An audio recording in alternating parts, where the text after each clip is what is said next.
Hola, hola, bienvenidos. Hoy entraremos a nuestra quinta parte de nuestro estudio acerca del rapto. Sugiero pause el video y haga una oración antes de proseguir. Pida la dirección del Espíritu Santo y el entendimiento de Dios en el estudio y tome su Biblia para comenzar. Bueno.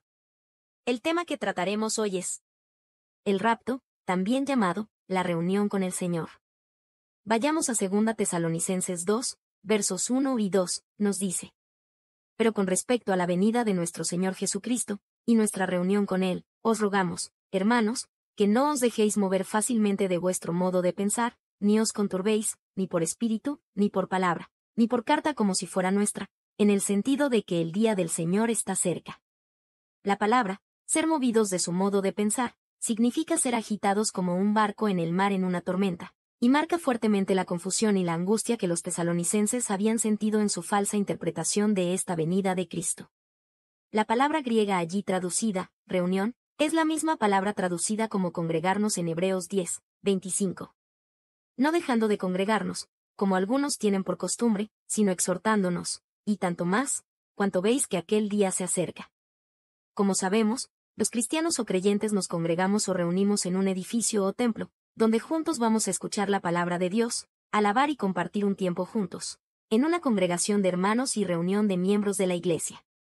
Y en el versículo que leímos, está refiriéndose a la congregación de los cristianos para alabar, pero también nos da la imagen de los santos, congregándose alrededor de Cristo, cuando venga por ellos, es decir, una reunión de todos los que conforman la iglesia. La enseñanza de los apóstoles y del Espíritu Santo, en todas las edades ha sido, que el día del Señor está cerca. Pero estos tesalonicenses imaginaban que ya había venido. Las epístolas del Nuevo Testamento se refieren frecuentemente tanto a la segunda venida, como a una reunión con el Señor. Parece ser que ahí nos habla de dos eventos distintos, ya que si se tratara de uno solo, no tendría por qué haberlo declarado el apóstol Pablo en el versículo. Entonces sería parecido a una delegación de bienvenida, que ocurre afuera de una ciudad para recibir y acompañar al dignatario que llegaba, en nuestro caso, al Señor Jesucristo. La reunión de los santos en torno a la venida del Señor seguramente tiene esta connotación, pero con ciertas diferencias. En primer lugar, es que no es una delegación la que se reúne con Él, sino toda la compañía de los santos, los que antes estaban muertos y ahora han resucitado, y los que estén vivos en el momento de esa reunión. En segundo lugar, no salimos a su encuentro por propia voluntad, sino que somos arrebatados por el Señor, quien ha descendido al parecer con este mismo propósito de llevarnos.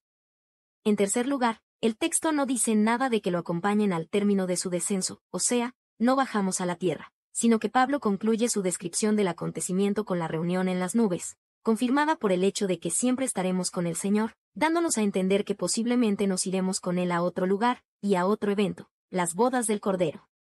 Pero ese será otro tema a desglosar más adelante.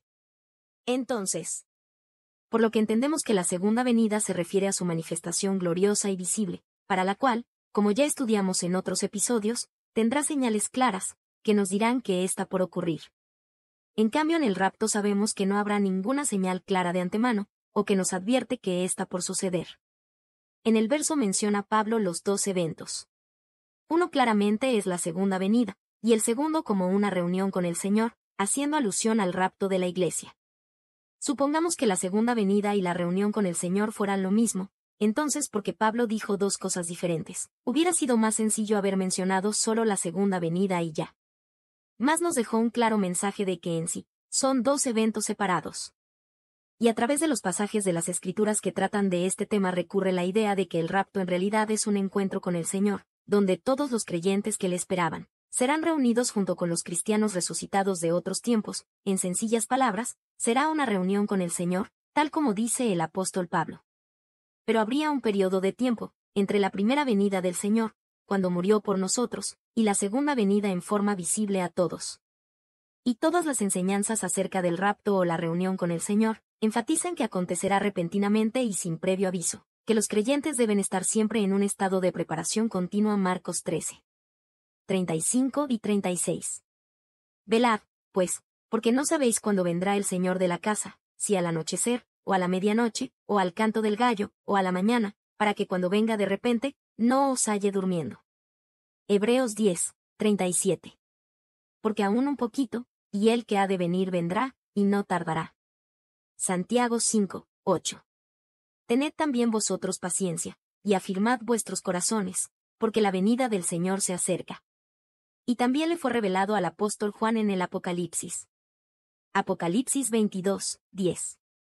Y me dijo, no selles las palabras de la profecía de este libro, porque el tiempo está cerca. Entonces aclarando, el rapto o arrebatamiento, es también llamado, nuestra reunión con el Señor. Y en sí, encontramos más bases bíblicas para afirmar que un rapto es bíblico y que, como ya estudiamos en otros episodios, es un rapto antes de la tribulación, más conocido como pretribulacional. El arrebatamiento o rapto de la Iglesia es sin duda alguna una de las profecías de mayor interés para los cristianos que estén vivos en el día del Señor, así como para quienes han sido llamados a acercarse al camino de la fe, y en el Evangelio del Reino de Dios, cuya puerta es Jesucristo. El rapto es en definitiva un suceso diferente a la segunda venida visible.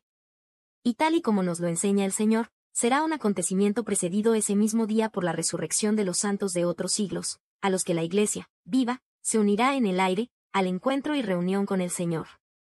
Esta es la interpretación que enseñan la mayoría de iglesias protestantes, como bautistas, reformadas y evangélicas tradicionales, y también la católica y la ortodoxa griega.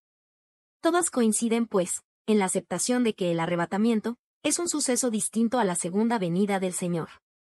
Muchas otras denominaciones, más tradicionalistas y liberales, lo han llamado rapto secreto, aseguran que la palabra o concepto de rapto no está en la Biblia, y que en realidad se refiere al arrebatamiento de la Iglesia al mismo tiempo que la manifestación del Señor, es decir, concluyen que sucede al mismo tiempo en la segunda venida.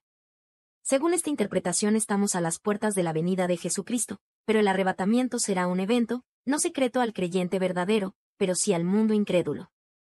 Por lo que es un suceso anterior a la segunda venida del Señor, y al que seguirá la gran tribulación. Leamos de nuevo el texto que designa más claramente el rapto, 1 Tesalonicenses 4, versos 17 y 18. Porque el Señor mismo con voz de mando, con voz de arcángel, y con trompeta de Dios, descenderá del cielo, y los muertos en Cristo resucitarán primero. Luego nosotros los que vivimos, los que hayamos quedado, seremos arrebatados juntamente con ellos en las nubes para recibir al Señor en el aire, y así estaremos siempre con el Señor. En el primer capítulo de esta carta, Pablo describe a los cristianos tesalonicenses como a la espera de que el Señor venga del cielo y los libre de la ira venidera. No se perderán, asegura Pablo a sus lectores, cuando venga el Señor, los resucitará de entre los muertos. El modo en que esto sucederá se describe en el versículo. Después de resucitar a los muertos en Cristo, el Señor arrebatará a los creyentes vivos junto con ellos para reunirse con Él en las nubes y llevados en el aire. Después de eso, nosotros que todavía estamos vivos y quedamos, seremos arrebatados junto con ellos en las nubes para encontrarnos con el Señor en el aire. Y así estaremos siempre con el Señor. El verbo griego arpaxometa, traducido arrebatados, se traduce muy vívidamente, arrebatados, indicando correctamente un repentino y súbito traslado de todo creyente, tanto resucitados, como los aún vivos, y llevados hasta la presencia del Señor. En la Vulgata, arpaxometa, se traduce rapiemur, de rapio, y es de esa palabra de la que deriva la palabra rapto. Como en nuestro segundo episodio de estudio, también hemos aprendido el origen de la palabra rapto, pero desde la traducción griega a la latina. En conclusión, el propósito inmediato del rapto es encontrarse con el Señor en el aire, una reunión con Él. El rapto es también llamado una reunión con el Señor. Muy bien, hasta aquí damos por terminado el estudio de hoy, espero hayan aprendido muchas cosas interesantes, así como yo. Les dejo un saludo y un abrazo a la distancia. Hasta la próxima. Maranata.